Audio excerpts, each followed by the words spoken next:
우리는 몇 주간 하나님이 세우시는 하나님의 나라라는 주제로 말씀을 나눴었습니다.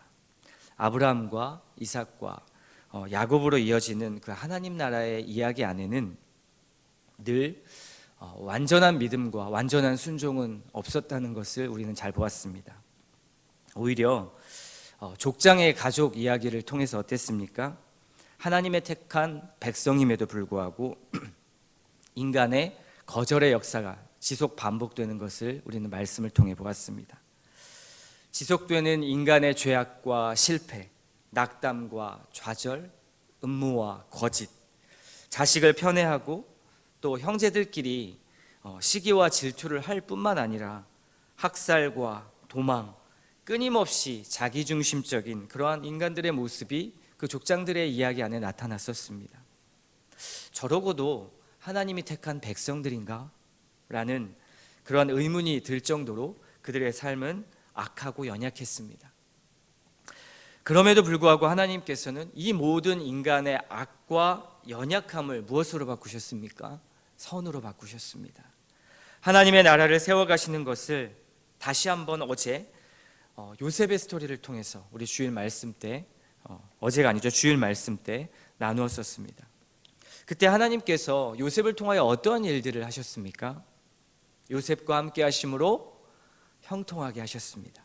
그리고 요셉을 통해 예비하셔서 하나님은 기근으로부터, 애굽의 기근으로부터 야곱의 가족을 구원하셨습니다. 생명을 살리시려고 라는 그 요셉의 고백이 있었죠. 야곱의 가족을 구원하셨습니다. 또 두 번째는 하나님은 훗날 그 이스라엘의 백성들, 그 민족이 번성할 수 있도록 요셉을 통해 무엇을 준비하셨습니까? 고센 땅을 준비하셨습니다. 그리고 그들에게 대흉년의 어떤 그 중심부의 시기에서 넉넉한 양식을 공급하셨습니다. 또 하나님은 무슨 일을 하셨습니까? 하나님은 무엇보다 자기의 택한 백성들을 화해시키고 회복시키셨습니다. 깨질 대로 깨진 요셉과 형들의 관계를 회복하셨죠. 도저히 회복할 수 없는 그 관계를 하나님께서는 요셉을 먼저 애굽 땅에 보내심으로, 그리고 요셉의 형들이 다시 오게 하심으로 요셉의 형들이 죄를 뉘우치고 돌이킬 수 있는 기회를 갖도록 하나님께서 인도하셨습니다. 형들은 요셉에게 자신들이 범한 악에 대하여 후회와 죄책감 속에 있었지만 요셉은 그것을 뉘우칠 수 있도록 도와주었고 또 그들의 뉘우침을 보았습니다. 결정적으로 유다가 베냐민 대신 자기 자신의 목숨을 내어놓는 것을 보고 요셉은 자신의 그런 복잡한 감정을 주체하지 못하고 어떻게 했습니까? 큰 소리로 울면서 힘들어했습니다. 그리고 형들에게 다가가죠. 자기 자신의 신분을 밝히며 적극적인 화해의 국면으로 들어가는 것을 우린 주일 말씀을 통해 보았습니다. 비록 인간들로 최악의 각본이 된 것 같은 그 위기의 하나님 나라 이야기, 그 이야기가 가장 아름다운 각본으로 바꿔가는 것을 우리는 목격한 것입니다. 이때 우리는 야곱의 스토리 배후에 계신 하나님이 어떠한 분이신가를 보는 것이 중요합니다. 하나님은 이런 인간의 죄악에도 불구하고 반드시 자기 약속에 신실하신 분이라는 것을 우리는 보게 됩니다. 인간과 끝까지 인격적인 관계를 맺기를 원하시고 절대 포기하지 않으시겠다는 하나님의 의지와 사랑이 담겨 있습니다. 그것이 우리에게는 가장 삶의 큰 위로요, 은혜인 것이죠. 오늘 신명기의 말씀은 이런 끊임없는 죄악에도 불구하고 하나님께서 우리를 끝까지 사랑하시고 회복하시겠다는 그 말씀의 의지가 담겨져 있습니다. 오늘 신명기 30장은요 모세의 마지막 설교 시리즈 중에서도 가장 마지막 부분에 있는 거의 유언과 같은 이야기라고 할 수 있습니다. 특히 30장의 이 말씀은요 그 전에 29장 28절에서 하나님께서 이스라엘이 범죄하고 포로로 잡혀가게 될 것을 아셨다는 전제하에서 말씀하고 있는 것입니다. 무슨 말입니까? 오늘 말씀은 너희가 가나안 땅에 들어가게 될 것인데 거기서 언젠가 죄를 짓게 될 것이다. 그리고 결국 너희는 망하게 될 것이고 그리고 나라를 잃게 될 것이다 라는 것입니다. 아직 가나안 땅에 들어가지도 않았거든요. 근데 하나님이 미리 이 말씀을 주시는 것입니다. 그래서 포로로 잡혀가게 될 것이다 라는 전제 아래 이 말씀을 하고 있다라는 것입니다. 29장 28절의 말씀에 이렇게 새번역 성경은 이야기합니다. 주님께서 크게 분노하시고 진노하시고 격분하셔서 오늘과 같이 그들을 이 땅에서 송두리째 뽑아다가 다른 나라로 보내버리신 것이다. 이스라엘은요, 약속의 땅 가나안 땅 앞에 서 있습니다. 그 땅 앞에서 이제는 기대하는 마음으로 있습니다. 40년 만에 들어가게 되는 것이죠. 그런데 하나님은 이스라엘 백성들이 어떠한 사람들인지 잘 아셨습니다. 패부까지도 감찰하시고 머리카락도 세시는 분이시죠. 그래서 그들에게 순종을 요구하고 그들에게 복을 주실 것도 말씀하셨지만 그들이 불순종해서 그 결과로 나라가 망할 것도 미리 알고 계셨습니다. 하지만 은혜와 자비가 넘치시는 그 하나님께서 어떻게 하십니까? 그 모든 악과 그 불순종을 아시면서도 자기 백성들을 회복시키실 그 길을 미리 지금 열어놓으시고 그들이 돌아올 수 있도록 기억하라고 신신당부하고 계신 겁니다. 하나님 나라 이야기는 인간이 써가는 것이 아니라 하나님이 써가시겠다는 계획이십니다. 이것이 하나님 아버지의 마음입니다. 우리가 자식들에게 때로는 매를 대고 또 자식들이 문제를 일으켜서 심하게 부모의 마음을 아프게 하고 가출을 한다고 할지라도 그 자식이 뉘우치고 부모에게 돌아오기만 한다면 끝까지 기다리고 그들을 받아주는 것이 부모의 마음 아니겠습니까? 그러므로 오늘 모세의 마지막 설교의 요지는 이것입니다. 너희들이 불순종하게 될 때 이 말씀을 기억하라. 너희가 언젠가 불순종하게 될 것이다. 그러나 나에게 돌아오기만 하면 끝까지 포기하지 않으시는 나의 성품이, 나의 신실함이 너희를 받아줄 것이다. 그래서 모세는 이렇게 말하죠. 하나님의 말씀을 기억하고 회개하여 돌아오라. 불순종의 때에 이 말씀을 기억하라. 너희들이 버려진 듯 보여도 하나님이 너희를 버리신 것 같아도 하나님은 언제나 너희를 받아줄 준비가 되어 있으시다. 그들은요, 범죄하고 멀리 쫓겨갔을 때 하나님의 말씀의 언약이 기억나기만 하면 언제든지 회개하여 돌아갈 수 있습니다. 단지 뉘우치기만 한다는 의미가 아니라 회개하고 돌아서는 것입니다. 돌아서서 방향을 바꾸는 것입니다. 이 의미가 무엇입니까? 다시 하나님의 말씀을 순종하되 마음을 다하고 성품을 다해서 뜻을 다해서 하나님께 나아가야 한다는 말입니다. 마음이 돌아섰다면 행동으로도 돌이켜야 하는 것입니다. 그렇게 하기만 하면 하나님께서 어떻게 한다고 말씀하십니까? 진노의 마음을 바꾸시고 그 분을 푸시고 그들을 기꺼이 용서하셔서 다시 집으로, 원래 하나님께서 주시겠다고 약속하신 그 땅으로 데려오실 것입니다. 그것이 오늘 3절과 4절의 내용입니다. 여러분, 어제가 아니죠, 자꾸 주일날 우리는 요셉의 용서를 보지 않았습니까? 거기서 저는 예수님을 통한 하나님의 용서가 겹쳐 보였습니다. 요셉이 하나님의 주권을 인정할 때 형들의 악까지도 긍휼한 마음으로 용서를 할 수 있었습니다. 우리 아버지 하나님은 자기 자신의 자비와 신실하신 성품으로 우리를 용서하십니다. 오늘 말씀을 보아도요, 하나님의 용서는 무한히 자비롭습니다.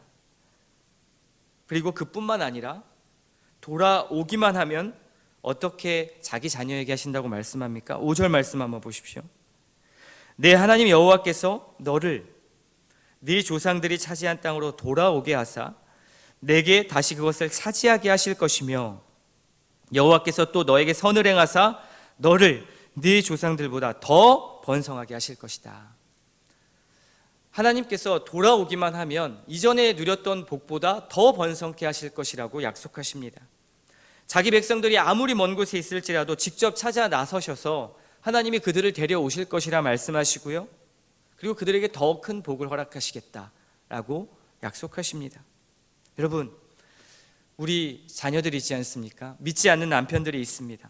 또 때로는 우리가 하나님과 멀리 떨어져 있는 것 같은 그러한 영적 상태가 될 때가 있죠. 그러나 아무리 멀리 벗어난 것처럼 보이더라도 하나님께서는 우리를 포기하지 않으십니다. 이미 우리가 불순종할 것도 알고 계시고 그 길을 열어주시지 않았습니까? 그들이 돌아오기만 하면 그 즉시 기다리기나 하셨다는 듯이 선을 그들에게 베푸시고 조상들보다 더 번성케 하실 것이다. 이것이 우리에게 주시는 하나님의 복입니다.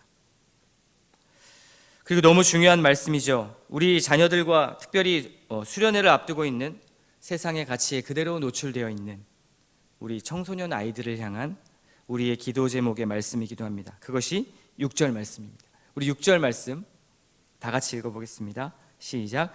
내 하나님 여호와께서 내 마음과 내 자손의 마음에 할례를 베푸사 너로 마음을 다하며 뜻을 다하여 내 하나님 여호와를 사랑하게 하사 너로 생명을 얻게 하실 것이며.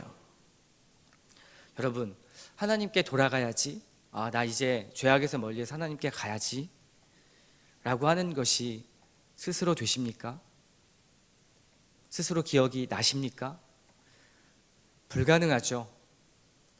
아무리 해도 인간은 죄를 더 사랑하게 돼 있습니다.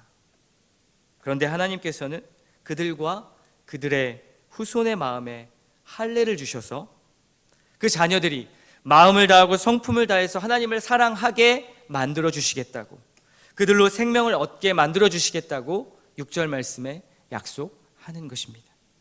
여러분, 이 약속을 믿고 나아갑시다. 이 약속보다 더 큰 은혜가 우리 삶에 있을까요? 이 은혜는 결국 어떤 약속입니까? 바로 신약으로 넘어와서 그리스도와 성령을 주시겠다는 그 새 언약의 약속이죠. 여러분 기억하십시오. 우리는 그리스도를 통해서 이미 그 약속을 받고 그리스도를 통해 성령님을 모시고 사는 자들입니다. 여러분이 그리스도를 믿는다면 여러분 안에 이미 성령께서 거주하고 계십니다. 우리가 이 말씀을 주일 말씀으로 치환해서 바꿔 말하면 우리는 주님으로부터 용서를 받고 하나님과의 관계를 회복한 자들입니다. 요셉이 구원자가 되었던 것처럼 예수님은 우리의 구원자가 되셔서 우리에게 구원을 주시고 우리에게 화해를 요청하시고 우리의 진정한 회개와 애통의 마음을 보기를 원하시는 것입니다. 회개의 기회를 주시고 회개하는 그 애통하는 마음을 요셉의 형들처럼 보기를 원하시는 것이죠.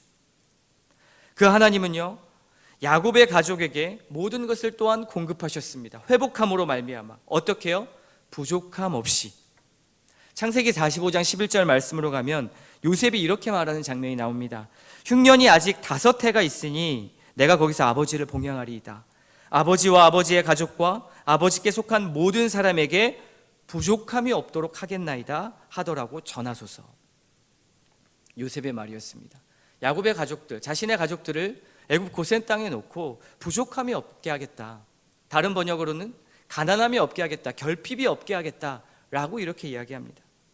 하나님과의 회복은 우리에게 필요한 것들을 하나님께서 부족함 없이 가난과 결핍이 없도록 채워주십니다. 이것은 어떨 때 일어난 일입니까? 요셉이 형들과 화해가 일어났을 때 나타난 일들이었습니다. 즉 회복이 일어날 때 하나님은 그에 걸맞는 은혜와 복을 우리에게 허락하십니다. 그러니 기억하십시오.